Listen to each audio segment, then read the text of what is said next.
Over the past few days, I've talked about Morbius and the countless negative and bad decisions Sony's made, but they've mostly come from inside sources and people who watched the movie. Today though, we have actual answers from the movie's director, Daniel Espinosa.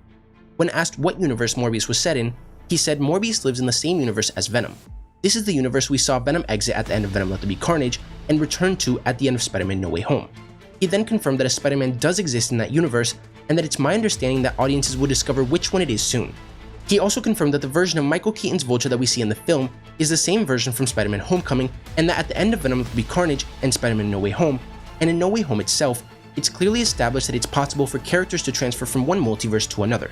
The events of No Way Home had the effect of transferring Venom and Vulture, and maybe others, back and forth between the MCU and the Venom Universe. In the post-credit scenes, we see that Toomes has his Vulture suit. However, because he didn't get transported to this universe with it, it means that he most likely built or found a new one. And Espinosa says, if you look closely, you'll see that it's not quite the same suit as Homecoming. He's a resourceful guy. So I would assume that he built a brand new one, or maybe stole that universe's Vulture suit. As for if Vulture's plan is to build the Sinister Six, the director said, well, he's recruiting teammates and he's enticed one already, so it sure looks like a start. Now this obviously doesn't help fix any of the major issues the movie seemingly has, but at the very least we do know that it's set in the Venom-Verse and that the Sinister Six are coming, with Vulture, Morbius, and Venom most likely being members. Next, it was recently revealed that Marvel is working on a Nova project, but now we have more details on which version of the character we'll see in the movie. According to the Cosmic Circus, Marvel is planning to introduce both Richard Rider and Sam Alexander at the same time, in the same way that Insomniac did with Peter Parker and Miles Morales. Rider will be an established older Nova, and Sam will be the new kid learning to use his powers. Then by the end of the movie, Sam Alexander will stay on Earth and deal with street-level threats, and potentially interact with other young superheroes such as Ms. Marvel, Kate Bishop, and America Chavez. Meanwhile, Rider would take on larger-scale threats across the cosmic corners of the MCU. And this is the best way to introduce them in my opinion. No wondering which version we'll get, or one side complaining because they like the other version of Nova better.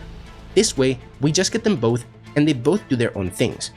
Moving on, James Gunn seems really excited about Guardians of the Galaxy 3 and the holiday special, calling the Christmas special the greatest thing he's ever done, and saying that more than one great new MCU character will be introduced. Then both he and Mark Hamill liked a picture of the actor as Santa Claus, causing people to assume that Hamill will be playing the Omega-Level Mutant, which would just be amazing. And lastly, She-Hulk is releasing later this year, and I at least hadn't heard that the show was having any problems. But according to Jeff Sneider, who has written for outlets such as Variety and Collider, I've heard not good things behind the scenes, and I've asked which project it's for, whether Moon Knight or Ms. Marvel or Secret Invasion or any of these upcoming projects, but I'm always told She-Hulk is the one that could be a problem.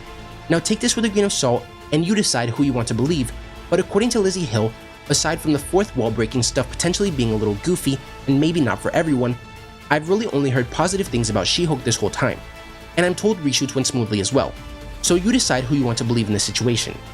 I really hope that all the Disney Plus shows are great, but right now I'm less concerned with She-Hulk or how Ms. Marvel's new powers will make the fandom feel, and more excited to watch Moon Knight in a few days. But let me know what you guys think about all this. What do you think of the explanations and revelations Morbius' director said? Which Nova do you prefer, and are you glad that we're getting both of them? And would you like to see Santa Claus in the Guardians of the Galaxy holiday special played by Mark Hamill? If you enjoyed the video, don't forget to like, comment, subscribe, and turn on post notifications so you will never miss another video. Thanks for watching, and remember to wash your hands and stay safe.